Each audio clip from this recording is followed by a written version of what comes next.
Bonjour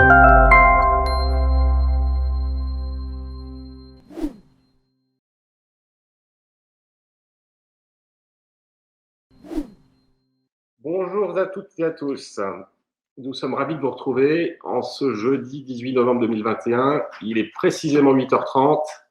Bienvenue à ce 9e webinaire des conseils de talent Maestrium. Alors, vous étiez 60 inscrits hier soir à ce webinaire. Merci de votre présence et de votre fidélité. Alors, notre échange du jour a pour thème épargne salariale et épargne retraite, des dispositifs au service des entreprises et des indépendants.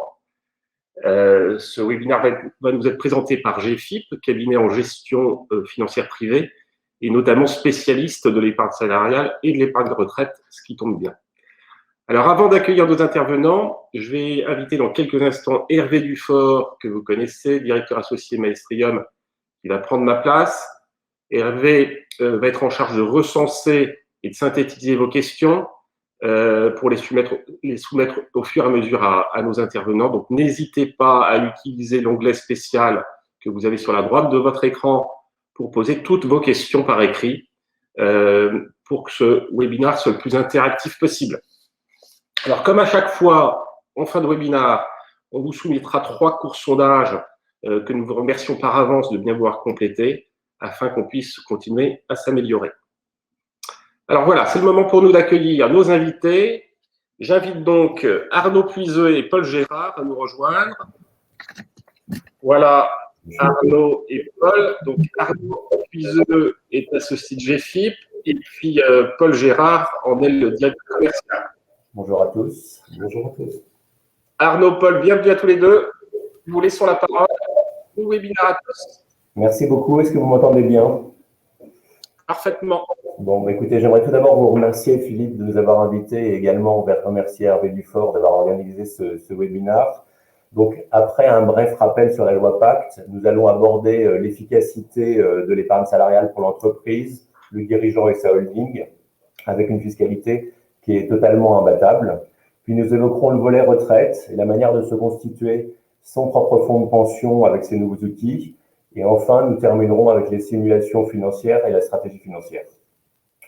Alors, la loi Pacte, est-ce que c'est une cosmétique ou une révolution de la capitalisation? Pour mémoire, donc la loi Pacte a été instituée en France en 2019 avec comme objectif d'inciter les salariés à se constituer leur propre retraite par capitalisation. En effet, on s'aperçoit que l'épargne est très peu dédiée à la retraite en France. Ça représente seulement 2% contre 30% au Royaume-Uni et 10% en Allemagne. Donc, nous sommes très en retard. Et donc, cette réforme a comme objectif principal de permettre de se constituer une retraite supplémentaire et en répondant à 4 enjeux: renforcer l'attractivité des produits, les rendre portables, la portabilité des produits et rendre l'offre lisible, flexibiliser les retraites, et enfin, tout ça dans un cadre fiscal et social attractif. En termes de mécanisme, donc l'objectif de la loi Pacte, ça a été d'essayer de le simplifier et de le rendre adaptable. Donc, nous y reviendrons, mais globalement, vous avez du côté de l'entreprise le plan d'épargne qui va être abondé par l'entreprise via l'intéressement et la participation. Et au niveau de la retraite, vous avez un système à 3 compartiments. Un compartiment individuel avec le PERIN qui est alimenté par les versements volontaires. Un compartiment collectif qui est lui-même de retraite qui va être abondé par l'intéressement et la participation. Et enfin, un 3e compartiment qui est un compartiment catégoriel qui est réservé à certaines catégories de salariés qui s'appelle le PERIN. Je passe maintenant la parole à Paul qui va vous parler de l'épargne salariale. Alors, bonjour à tous. Moi, la partie que j'ai intitulée « Pourquoi l'épargne salariale, c'est une horlogerie suisse ?» Parce qu'en fait, c'est une mécanique à mettre en place avec des systèmes qui ont une vraie force sur des problématiques d'entreprise réelles. Et à travers l'épargne salariale, c'est vraiment une mécanique, c'est-à-dire qu'on va pouvoir trouver des valeurs de partage de la valeur ajoutée, donc une distribution par exemple des bénéfices, une répartition de la plus-value. On va pouvoir aller chercher de la fidélisation, on va pouvoir aller chercher de la motivation, de l'attractivité et aussi, et surtout, c'était le but de la création, en tout cas de l'épargne salariale, c'est d'aider les salariés à se constituer un épargne. Et tout ça dans un système fiscal et social qui est incomparable. Vraiment, on va voir après des simulations, mais c'est vraiment une mécanique. La loi Pacte a fait en sorte d'alléger complètement les taxes, on va dire sociales, pour se constituer une partie retraite, mais aussi pour que les salariés puissent mettre de l'argent de côté et se faire une épargne. Et tout ça à travers, on va dire, 4 mécaniques. La première, c'est vraiment la participation. On y reviendra, c'est une enveloppe qui est définie, prédéfinie d'ailleurs. Un intéressement qui, là, nous laisse des possibilités et un champ de liberté pour créer justement ces effets d'attractivité et de fidélisation. L'abondement PEE et l'abondement père collectif. Mais pas perdre de vue surtout que tous ces systèmes sont au service de la stratégie de l'entreprise.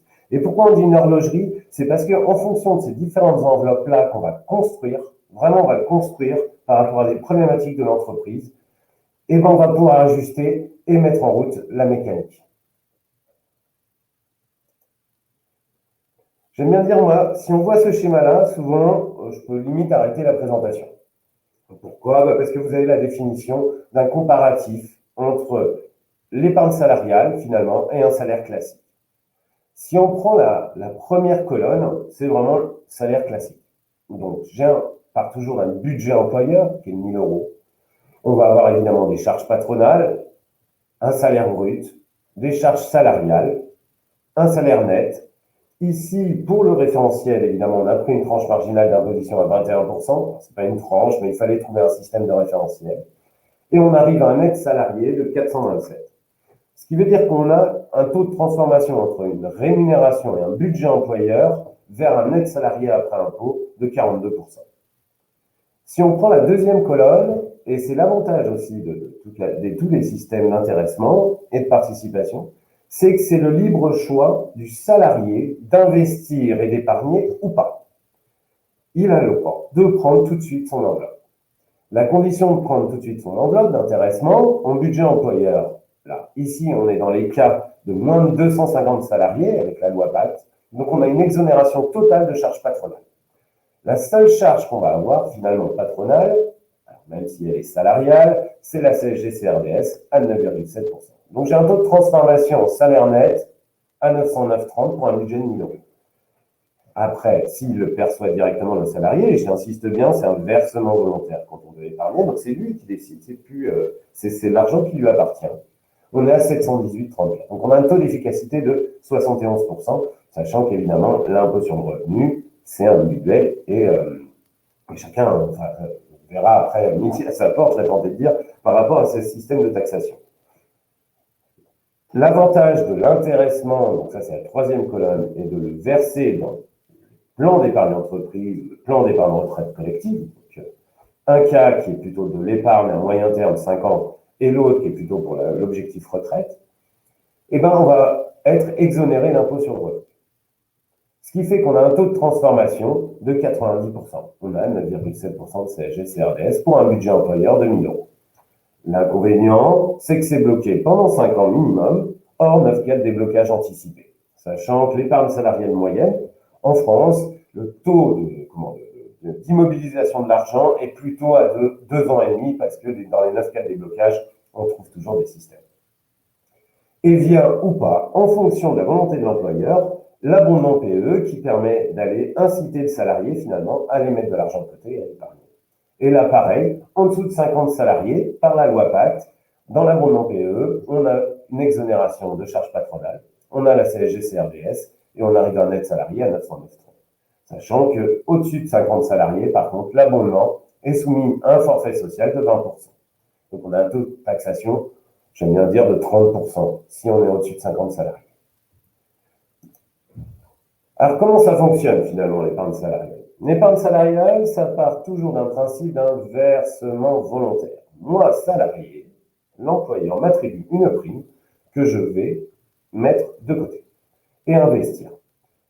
Ça passe par plusieurs vecteurs. Le premier vecteur, c'est la participation, l'enveloppe de participation, l'enveloppe d'intéressement.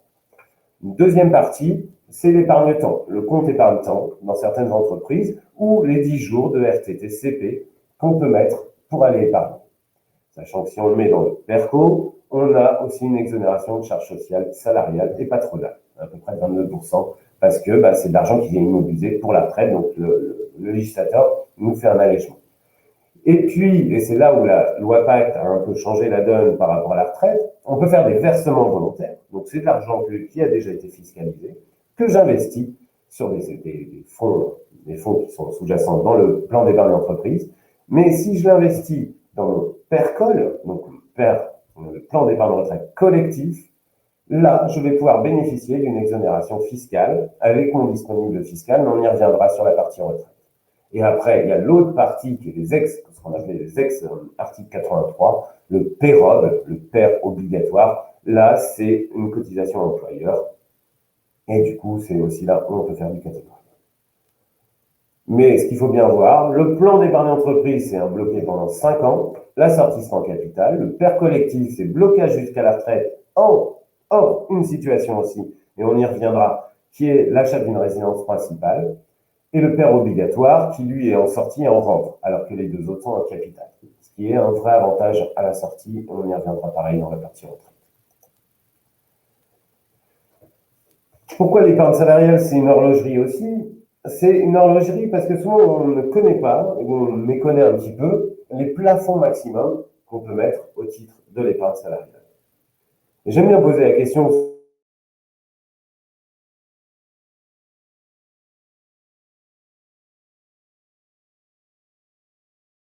Hop, je crois qu'on a été coupé un instant.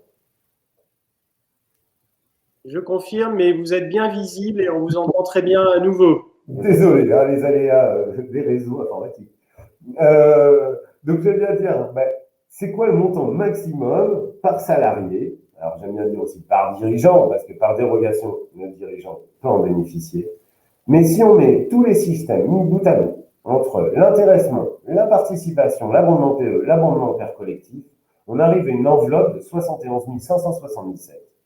Ce qui est quand même une sacrée enveloppe, mine de rien, avec un taux de rendement de 64,634 net, parce qu'on a une exonération finalement de charges sociales et d'impôt sur le revenu, avec un autre avantage aussi, c'est que ça passe en charge. Ce qui veut dire que je baisse finalement mon impôt sur les sociétés. Et dans le PER obligatoire, on peut monter jusqu'à 5% employeur, 3% salarié. Donc, c'est vraiment la mécanique de l'horlogerie qui est autour de 4 enveloppes. La participation, obligatoire pour les plus de 50 salariés, avec un forfait social de 20%. Facultatif pour les moins de 50 salariés, le forfait social est à 0. L'intéressement, qui est là, et on va y venir après, qui est vraiment un outil, on peut faire du sur-mesure pour l'entreprise. C'est vraiment un outil qui nous permet d'adapter à la situation de l'entreprise. On y revient tout de suite après. Et après, les enveloppes d'abondement. Il faut savoir aussi qu'il y a une toute petite modification avec la loi Pacte, c'est par rapport à la mise en place d'un intéressement. Si je dépasse mon seuil des 50, où j'ai l'obligation de mettre en place la participation, donc 50 équivalent temps plein pendant plus de 5 ans, j'ai l'obligation de mettre en place la participation, sauf si je mets volontairement un intéressement en place qui me repousse 2, 3 ans, voire 6 ans, la mise en place d'une participation, parce que justement, j'ai mis un accord d'intéressement volontairement. Là, vous avez une simulation d'un calcul de la participation. Alors, c'est assez simple, c'est RSP est égal à 1,5 des bénéfices moins 5% des capitaux propres fois le salaire sur la valeur ajoutée. C'est une niaise fiscale. Ça date de 1959. C'est le général de Gaulle qui l'a mis en place. Et pourquoi? Voilà, on prend la liasse fiscale, on fait le calcul, on applique sur les postes et ça nous donne une réserve à distribuer. Cette réserve-là, la formule de calcul n'a pas du tout bougé parce que à l'époque, il fallait rendre 5% aux actionnaires. Donc, c'est pour ça les 5% des capitaux propres. Et on misait tout sur vraiment les bénéfices. Donc, il faut du bénéfice pour pouvoir générer de la participation. La participation, c'est très cadré. On prend la liasse fiscale, on applique. L'intéressement, qu'est-ce que c'est? L'intéressement, c'est justement j'aime bien dire, un outil qui nous laisse une vraie liberté de création et d'outils en application avec la stratégie de l'entreprise. Pourquoi? Parce que l'intéressement, c'est une prime variable corrélée au business plan, fonction des résultats ou des performances. Des résultats, c'est l'alias, ça peut être l'alias fiscal, ça peut être le bilan, ça peut être un résultat d'exploitation, ça peut être, on vous montrera des formules juste après, justement, sur des résultats. Voilà, c'est une augmentation de chiffre d'affaires. Bref, c'est fonction des chiffres. Les performances, ça peut être plus subtil. Une performance, j'aime bien prendre toujours le cas comment ça s'appelle? Un client, donc c'est des camions poubelles, et lui avait décidé, au titre de la RSE, dans l'entreprise, de restituer l'ensemble d'économies d'essence des camions sur l'année. Budget employeur, identique. Je paye un intéressement ou je paye l'essence, mon coût est identique. Qu'est-ce qu'ils ont fait, les chauffeurs? Ils ont repris leur planning, ils ont optimisé leur tournée. On était dans de la performance. Donc, c'est pour ça que je dis que c'est un accord qui peut être très libre, parce qu'on va pouvoir aller mettre le doigt sur finalement sur ce qu'on veut développer. Ça peut être une ligne de produit, ça peut être, qui plus est, on peut faire par exemple des unités de travail, on peut faire une équité entre les salariés, parce qu'on peut avoir un rendu sur soit en pourcentage de salaire, soit en temps de présence, on peut caper les salaires, Donc voilà, c'est une mécanique, et c'est vraiment en fonction de l'entreprise. Je me permets de vous interrompre pour relayer la première question qui nous vient de Valérie et qui nous demande, je pense que ça concerne les slides précédentes, est-ce que le versement volontaire est possible quand on a quitté l'entreprise? Alors, on peut toujours verser sur son plan d'épargne et sur son PE ou son PERCO quand on est sorti de l'entreprise. Le tout, c'est qu'en fait, quand on est sorti de l'entreprise, la seule obligation du chef d'entreprise, de la personne morale, c'est de payer les frais de tenue de compte. D'accord? Donc, il doit prendre en charge les frais de tenue de compte des salariés dans le cadre de l'épargne salariale. Mais une fois qu'on est sorti de l'entreprise, là, les frais sont à la charge du salarié directement. Donc, oui, il est possible de faire des versements volontaires, mais il faut savoir qu'il y a un peu plus de frais que des forfaits pour l'entreprise. Et ce qu'on peut ajouter, c'est que certaines entreprises vont abonder les versements volontaires de leurs salariés, donc vont bonifier le versement volontaire. Et quand vous avez quitté l'entreprise, vous n'avez plus droit à cet abondement de manière assez logique. Merci. Oui.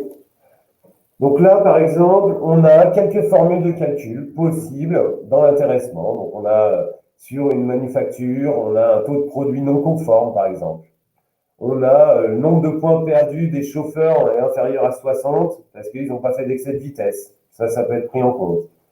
On peut faire dans le commerce un accroissement du chiffre d'affaires. On ne peut pas faire sur le chiffre d'affaires. Il faut un accroissement du chiffre d'affaires pour le caractère aléatoire, en tout cas sur le chiffre d'affaires. Et puis, on peut faire un nombre de contrats qui croît de 10%, par exemple. Après, dans les formules impossibles, j'insiste bien, l'intéressement, c'est collectif.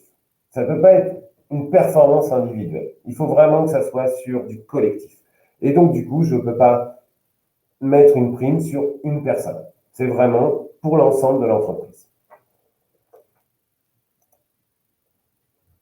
Là, on est sur une formule existante, réelle. Et cette formule-là, c'est vraiment une formule sur les résultats. Et l'idée, c'est de voir comment on peut croiser finalement un accroissement de chiffre d'affaires, donc un développement de l'entreprise, mais avec une rentabilité. Là, pour le coup, on met par exemple un objectif de chiffre d'affaires. Voilà, cette année, je dois atteindre, c'est sur la gauche, 11,5 millions. Et je dois avoir un EBITDA, qui peut être un résultat d'exploitation, qui peut être une marge brute, un chiffre d'affaires par salarié. Le tout, c'est de construire l'accord. Mais là, par exemple, de 3%. Si je n'ai pas 3% de rentabilité et si je n'ai pas à minima 95% de mon objectif, c'est-à-dire 10 925 000, c'est zéro. Par contre, je dépasse les 3%, je dépasse mon chiffre d'affaires, mon objectif de chiffre d'affaires, j'ai ce qu'on appelle une enveloppe économique. J'ai du REX, j'ai mon chiffre d'affaires, ça me dégage une enveloppe. Et bien ici, dans l'exemple, vous avez sur la distribution, le chef d'entreprise a décidé de rendre 20% de cette enveloppe économique. D'accord? Donc, ça fait des sommes à répartir. en fonction des salariés. Donc, ça correspond à un pourcentage de la masse salariale. Donc, ça, c'est la partie 1. Et sur la partie 2, avec un salaire moyen de 55 800 et 62 salariés, et ben, on arrive à une prime moyenne. On part de 1 000 euros, 1 057 euros, pour monter jusqu'à 3 839. J'aime bien ce tableau-là parce que ça permet d'avoir et l'objectif en définissant bien et qu'il y ait une vraie visibilité pour les salariés. Qui plus est, sur un tableau comme ça, et c'est souvent un petit peu délaissé parce que dans les entreprises, la participation elle est obligatoire, etc. L'intéressement, il faut voir. Mais il y a un suivi qu'on peut faire de cette activité, justement. Tous les trimestres, on peut leur dire voilà où on en est de l'intéressement. Est-ce qu'il ne faut pas remettre un petit coup de, un petit speed là sur la fin d'année pour aller faire du chiffre d'affaires? Est-ce que et j'aime bien dire qu'il faut le faire vivre, cet accord d'intéressement. Donc là, on est vraiment sur une partie résultat. L'autre partie, là par exemple, c'est de la performance. C'est un centre de recherche et développement. Voilà. Donc, en soi, c'est quoi leur chiffre d'affaires? Il n'y en a pas tellement parce qu'ils appartiennent à un groupe, mais il a fallu réfléchir à des systèmes. Et en recherche et développement, c'est un objectif de dépôt de brevet. Voilà. Donc, nombre de dépôts de brevets, on a un objectif, par exemple, là, de 4. Et bien, si on en fait plus, on va avoir une enveloppe qui est majorée. Et là, c'est un pourcentage de la masse salariale. Donc, vous allez me dire, un 30, c'est pas beaucoup, un 30% de la masse salariale, mais il fallait voir que c'était un accord beaucoup plus global. Mais là, c'était pour vous mettre en lumière, en tout cas, qu'on pouvait faire vraiment un peu du sur-mesure par rapport à l'activité, même si c'est pas forcément un centre de profit. Et on a eu des cas, par exemple, dans des entreprises de retournement, où il fallait remotiver les gens par rapport à un plan de redressement. Et ben, on a monté un accord d'intéressement où on savait que de toute façon, il n'y avait pas forcément de rentabilité, mais ça a entraîné les gens.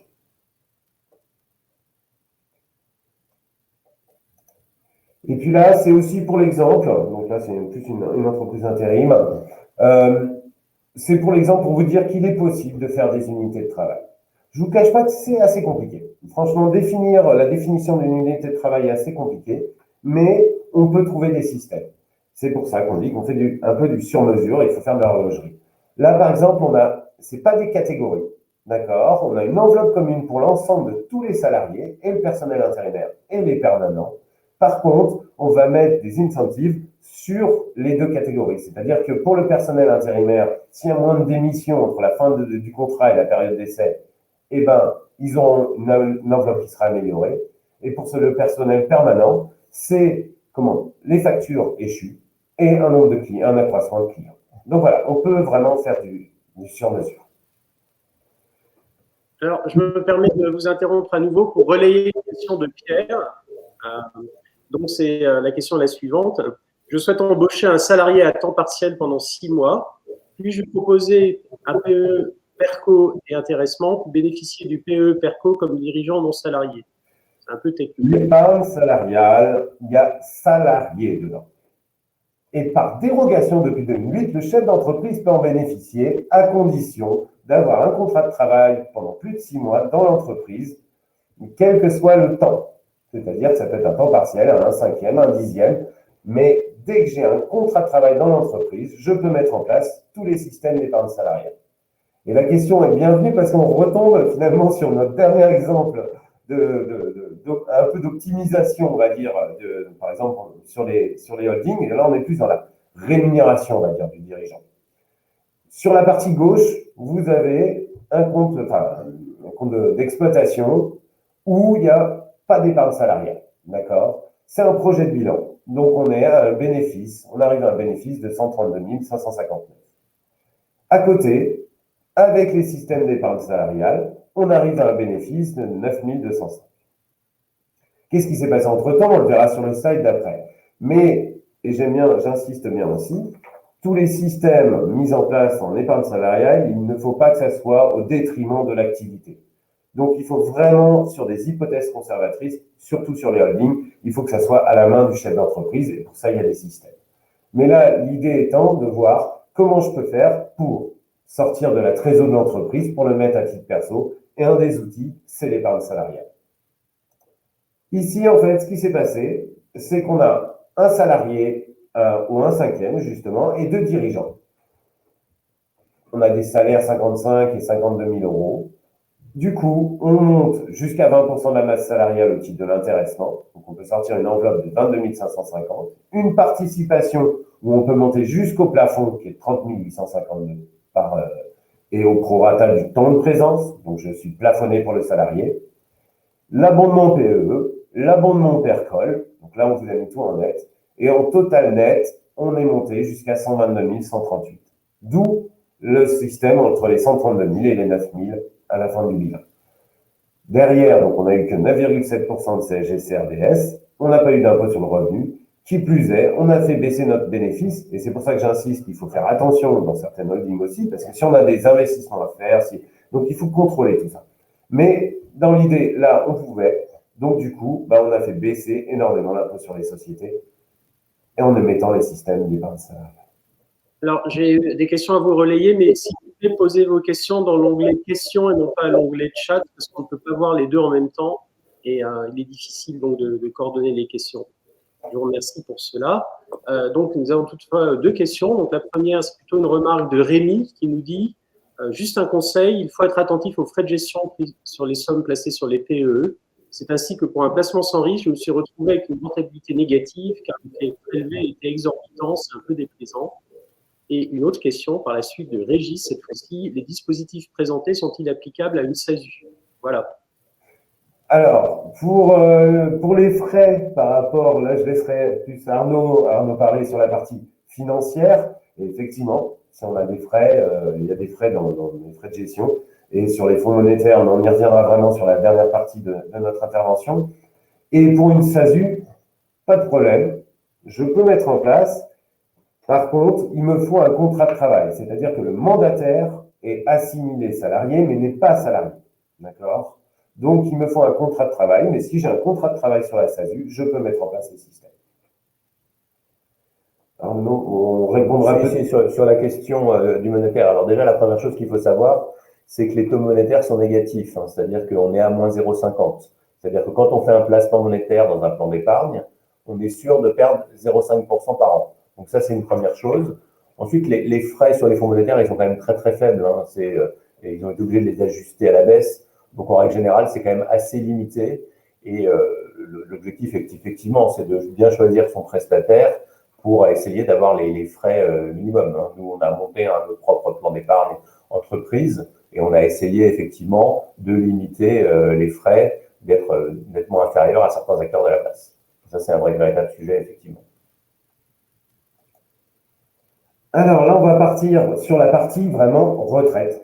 Je pense que tous au courant que les systèmes de répartition, il y a un peu de mal, en tout cas sur les financements, et d'où la mise en place vraiment de la loi Pacte pour inciter les Français, les salariés à pouvoir épargner. Et c'est pour ça qu'on l'a intitulé « Devenir son propre fonds de pension ».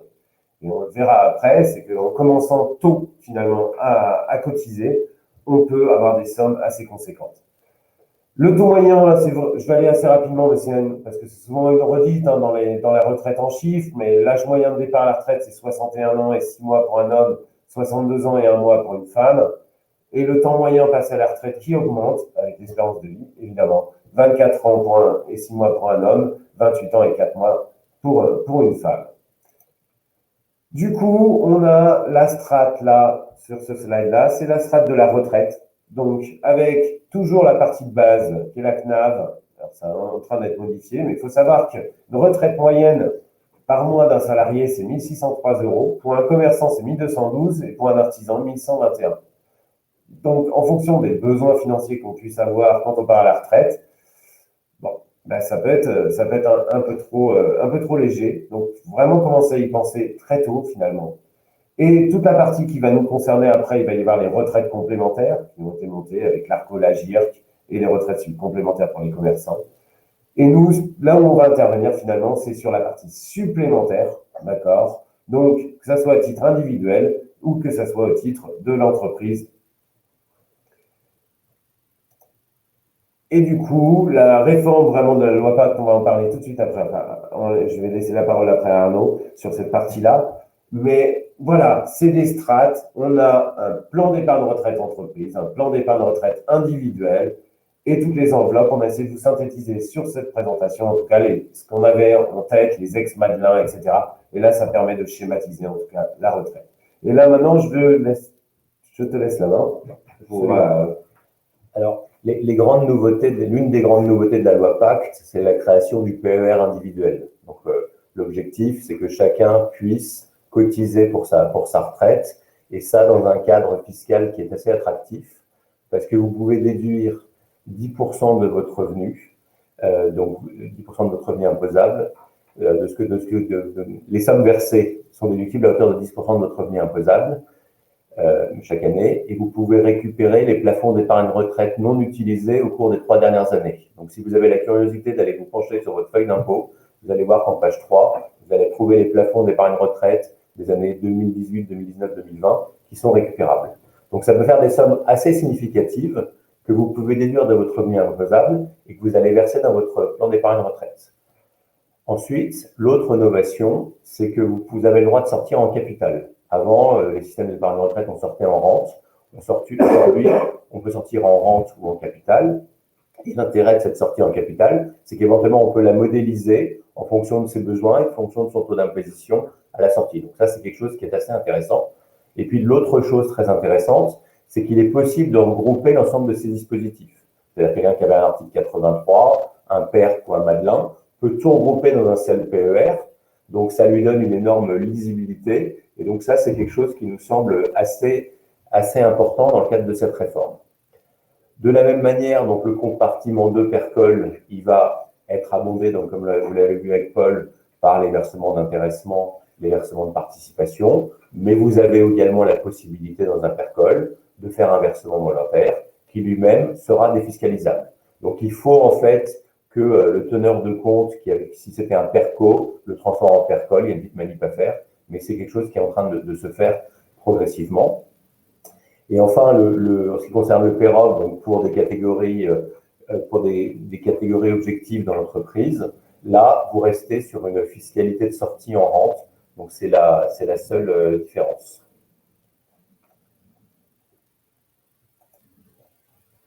Donc, effectivement, l'une des grosses modifications, donc, c'est la portabilité de tous les produits de retraite. Donc, effectivement, le fait de regrouper tout son dispositif chez un même et unique intervenant, c'est quelque chose d'intéressant, parce que quand on fait valoir ses droits à la retraite ou sa liquidation, je ne sais pas si certains d'entre vous ont déjà fait le travail de liquider une retraite pour peu qu'on ait eu une carrière internationale, qu'on ait eu différents régimes, ça demande beaucoup de travail. Le fait d'avoir donc pour sa partie retraite supplémentaire par capitalisation, être dans un dispositif unique, ça présente vraiment un intérêt. Donc la chose effectivement à laquelle il faut faire attention, c'est le montant des frais.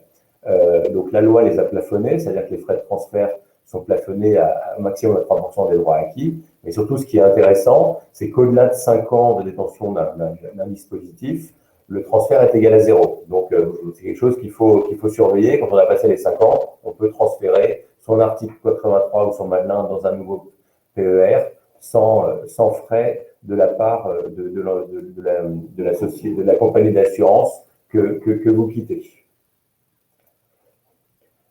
Alors, l'une des grandes nouveautés, c'est le forfait social à 16%, donc pour la partie PERCO, c'est-à-dire que dans le cadre de la loi Pacte, les entreprises de plus de 50 salariés ont un forfait social qui est à 16%, avec comme condition donc d'avoir un fonds solidaire et une gestion pilotée. Et pour les entreprises de moins de 50 salariés, ce forfait social est à 0. Donc, c'est quelque chose qui nous paraît intéressant. Et puis, vous avez la possibilité d'investir en gestion pilotée, c'est-à-dire que plus vous vous rapprochez de la retraite, plus le risque de votre portefeuille va être minoré. Donc ça, c'est une possibilité. Mais clairement, dans le cadre de la gestion des plans d'épargne retraite que nous conseillons, c'est pas du tout quelque chose que nous souhaitons faire. Nous pensons que l'épargne retraite, ça doit être quelque chose qui doit porter du risque, qui doit aller chercher la rentabilité maximum, et que donc la gestion pilotée ne fait pas beaucoup de sens, d'autant plus que, comme vous l'avez vu avec Paul, la durée de vie à la retraite est en moyenne de 25 ans. Donc, il faut encore atteindre une bonne rentabilité de son épargne retraite si on veut en vivre de ce subside. Donc là, vous avez un tableau qui récapitule un petit peu les avantages et inconvénients des nouveaux dispositifs. Donc là, vous l'avez dans la présentation et vous pourrez le consulter. Alors, ce qui est important maintenant, c'est sur la partie un petit peu simulation financière. Donc là, on vous a pris un exemple de deux personnes différentes. L'un qui a 45 ans commence à cotiser 9 024 € par an, donc il cotise pendant 21 ans. Il va acquérir un capital de 258 000 € avec un taux de capitalisation à 3%.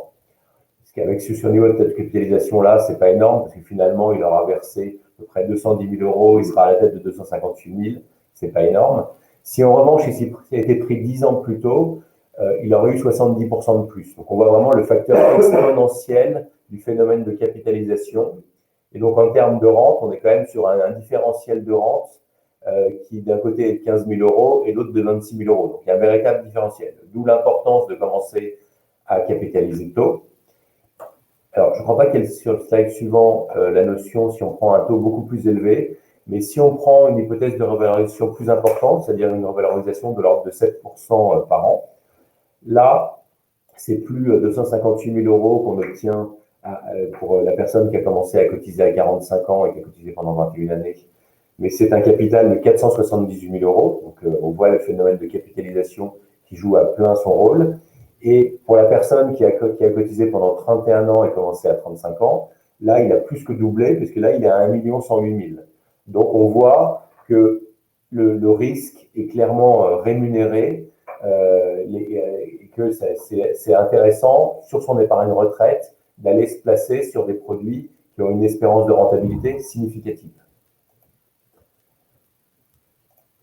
Alors, si on regarde un petit peu le panorama, et donc ça nous ramène un petit peu à la question précédente sur les placements monétaires.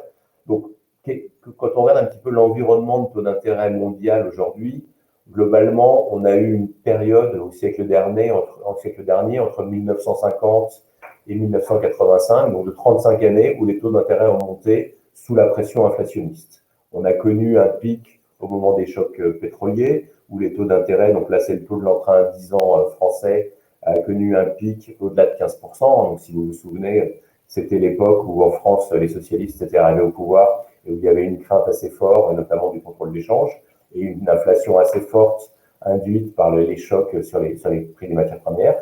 Et puis à partir de là, on a eu une lutte assez forte contre l'inflation et une baisse continue des taux d'intérêt. Et aujourd'hui, on se situe sur des niveaux de taux d'intérêt très faibles, parce que l'OAT française à 10 ans, donc là c'est les taux allemands et américains, mais l'OAT française à 10 ans se situe à 0,2%. Donc si vous retirez à ces 0,2% le taux d'inflation, on se retrouve dans ce qu'on appelle en taux réel négatif. Cette année, on a un taux d'inflation, car on a un pic d'inflation cette année en raison d'un effet de base assez fort, parce qu'en 2020, les taux d'inflation avaient fortement baissé. Si vous vous rappelez, le prix des matières premières avait significativement baissé. Là, aujourd'hui, le prix des matières premières remonte fort. Et donc, en termes de taux réel, le 0,20, vous retirez les 3% d'inflation, vous êtes à moins 2,80 de taux réel. C'est-à-dire que vous vous paupérisez sur un investissement obligataire cette année de manière très significative. Et aujourd'hui, bien que les taux d'intérêt, qu'on parle de remontée de taux d'intérêt aux États-Unis, parce que les États-Unis ne sont pas dans le même cycle économique que nous, c'est un petit peu comme en 2008, c'est-à-dire que les chocs souvent aux États-Unis sont plus profonds, mais la reprise est plus rapide, c'est-à-dire qu'il y a beaucoup moins de soutien avec l'économie et moins de lissage. Donc le rebond de l'économie américaine est fort et ils ont retrouvé un niveau de croissance qui est supérieur à celui de 2019.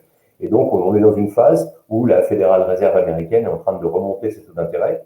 Donc là, en bleu, vous avez les taux positifs et en beige, les pays qui ont des taux négatifs. Donc, on voit que donc en zone euro, la plupart des États offrent un taux de rémunération négatif. Et à notre sens, c'est quelque chose qui va durer. C'est-à-dire que aujourd'hui, d'une part, bon, on a encore une 5e vague de Covid qui a l'air d'arriver à l'horizon. Donc ça, c'est un véritable sujet. Et donc la politique monétaire, si vous voulez, ne peut pas devenir trop restrictive. Et puis, on a un niveau d'endettement accumulé par la plupart des États qui est extrêmement significatif. Et donc, aujourd'hui, les grands États européens, notamment la France et l'Italie, ne sont pas en capacité d'absorber une remontée de taux d'intérêt trop significative. Donc, nous, notre anticipation, c'est que les taux risquent de durablement rester sur ces niveaux-là. Donc, finalement, quand on regarde la profitabilité attendue des différentes classes d'actifs, donc à gauche, vous avez le taux de rendement des obligations. Donc, je vous parlais de l'OAT française à 10 ans qui rapporte du 0,2% par an. Et à droite, vous avez l'espérance de rentabilité des actions, c'est-à-dire que c'est un écart de rendement attendu entre un placement en actions et un placement en obligations. Donc aujourd'hui, on a un écart de rendement qui est de l'ordre de 6% pour les actions. Donc on a ce qu'on appelle une prime de risque qui est très favorable aux actions. Et si on se place un petit peu sur un historique de long terme, on s'aperçoit que les actions américaines ont délivré en moyenne, depuis la création de l'indice S&P, les actions américaines ont délivré du 9,7% par an. Et si on regarde du côté des actions européennes, donc le DAX et le CAC 40 ont été créés en 1987, et la rentabilité du CAC 40 a été en moyenne de 7,3% par an. Donc typiquement, pour quelqu'un qui est sur une idée d'un placement en retraite, donc qui va tous les ans placer du capital en vue de sa retraite, nous considérons qu'il faut qu'il le mette sur des actifs risqués et notamment sur des actions, parce que c'est le seul endroit où il va pouvoir avoir une véritable rentabilité, à la fois nominale et réelle. Et ce phénomène en fait de lisser son épargne retraite, donc si tous les ans on investit, on va éviter ce phénomène, si vous voulez, de baisse boursière, de marché boursier chaotique, on peut avoir une mauvaise ou une bonne année, on lisse totalement ce phénomène, et ce qui nous permet d'aller capter la rentabilité des actions.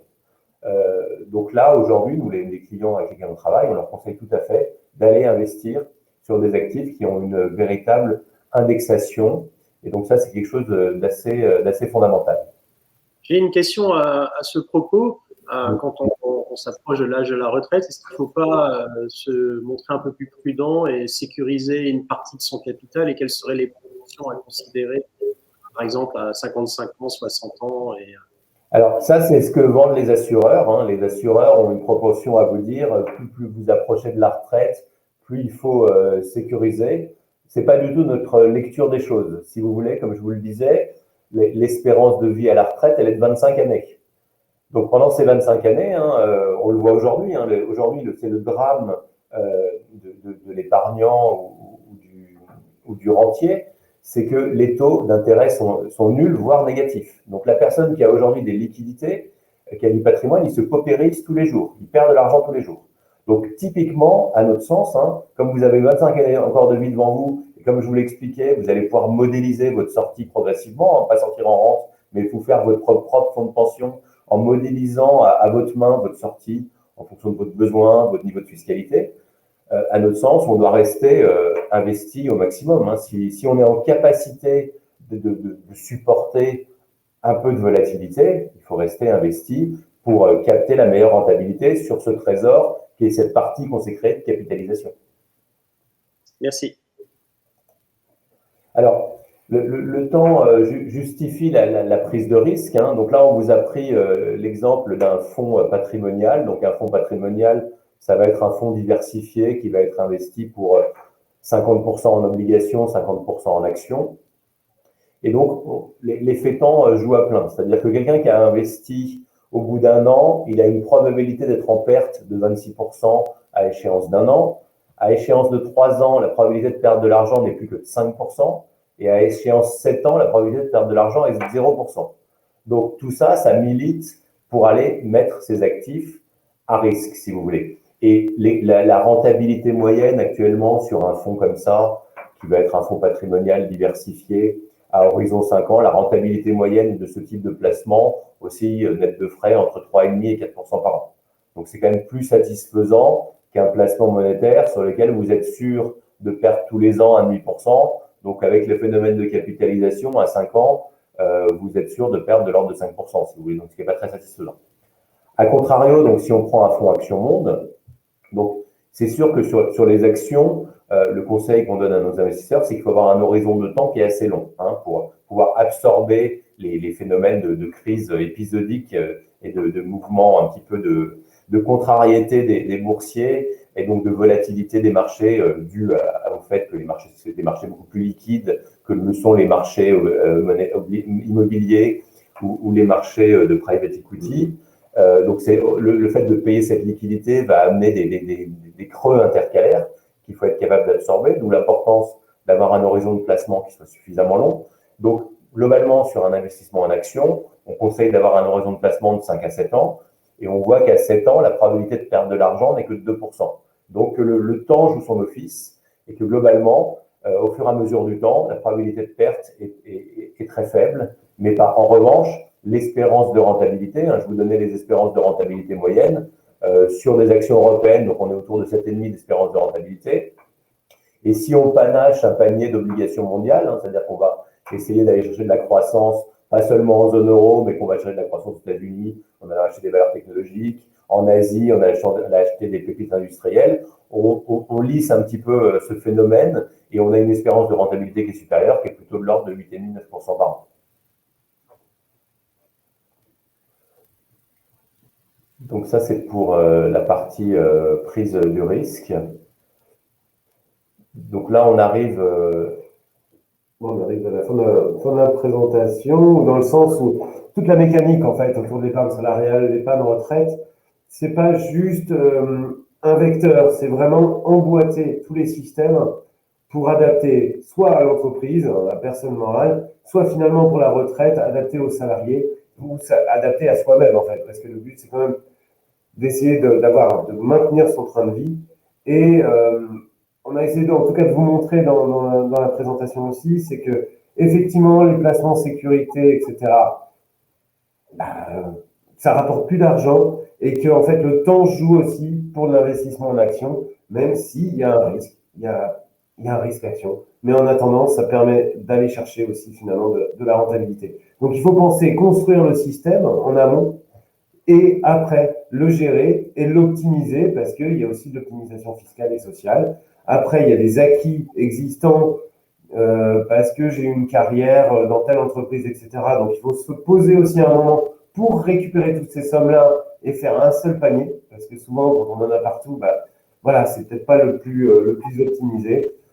Et que la loi PACTE nous a apporté un vrai système fiscal et social, autant l'utiliser. Je serais tenté de dire.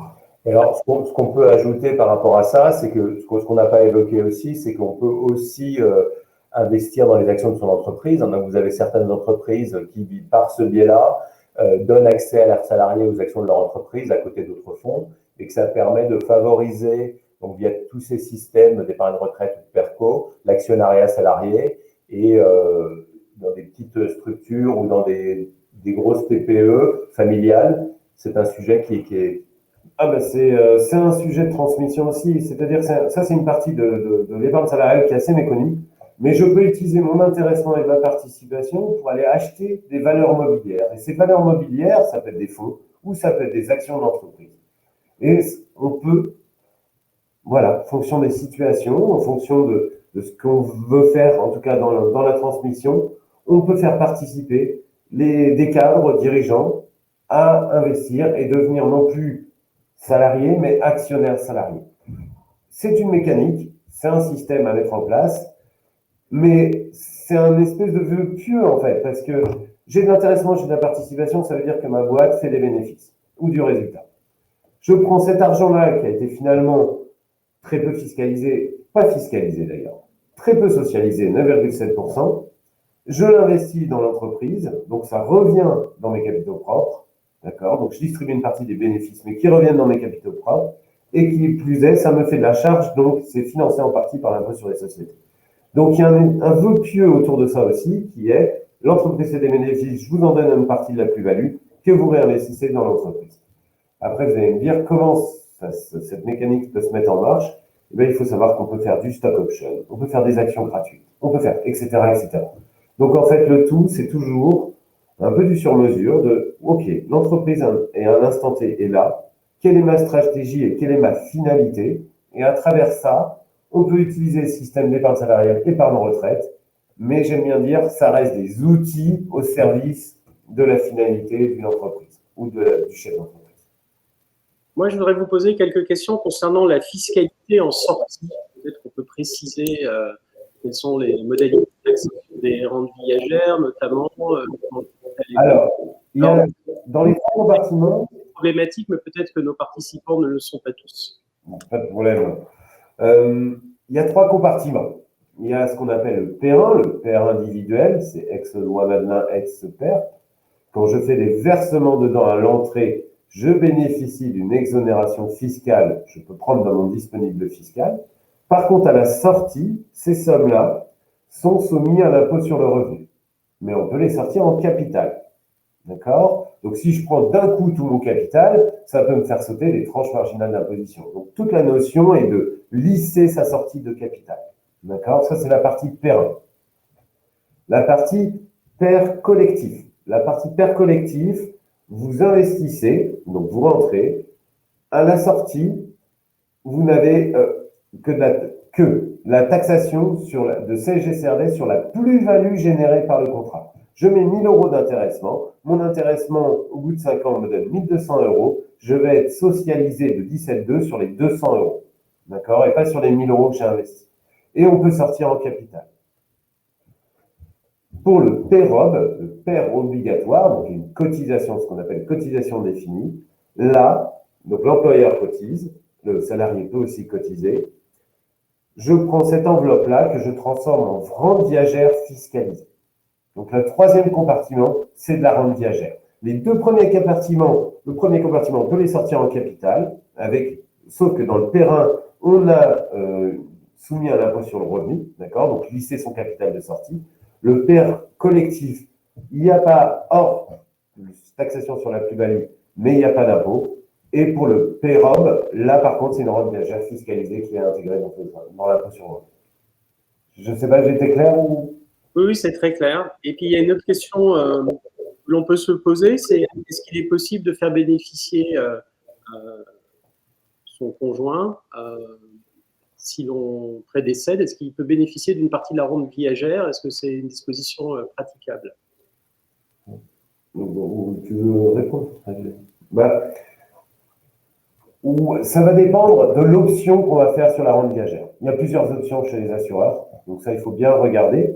Après, si c'est du capital, donc si c'est du PER1 et que ce n'est pas de la rente viagère, parce que entre nous, sur le PER1, le PER individuel, il n'y a pas tellement d'intérêt à faire une rente viagère. Je vais aller à l'encontre des assureurs, mais il n'y a pas tellement, pour moi en tout cas, techniquement, il vaut mieux laisser son capital, il continue à travailler, au fur et à mesure, je puise dedans, plus qu'une rente viagère qui va être fiscalisée, parce qu'on peut optimiser comme ça son impôt.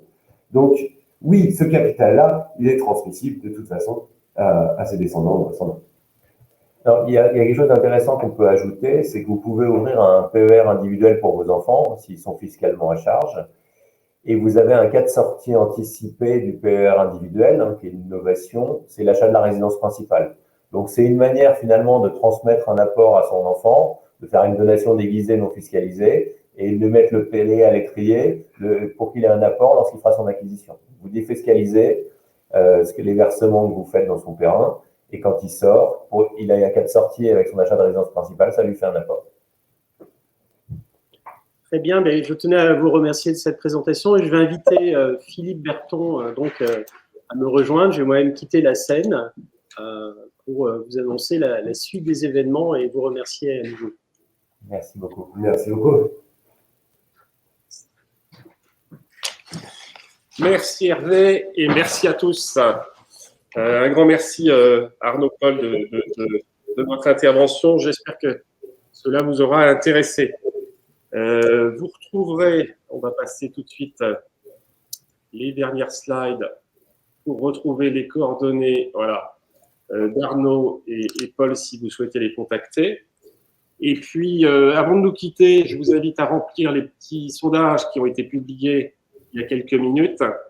Et puis, on vous retrouvera le jeudi 16 décembre 2021 à 8h30 pour un nouveau webinaire qui aura pour thème l'optimisation de la trésorerie et la gestion du BFR pour accompagner la croissance, qui sera animé conjointement par Facto France et CashLab. Voilà. Un grand merci encore à Paul et Gérard, à Paul et Arnaud, et puis à très bientôt. Merci beaucoup. Au revoir.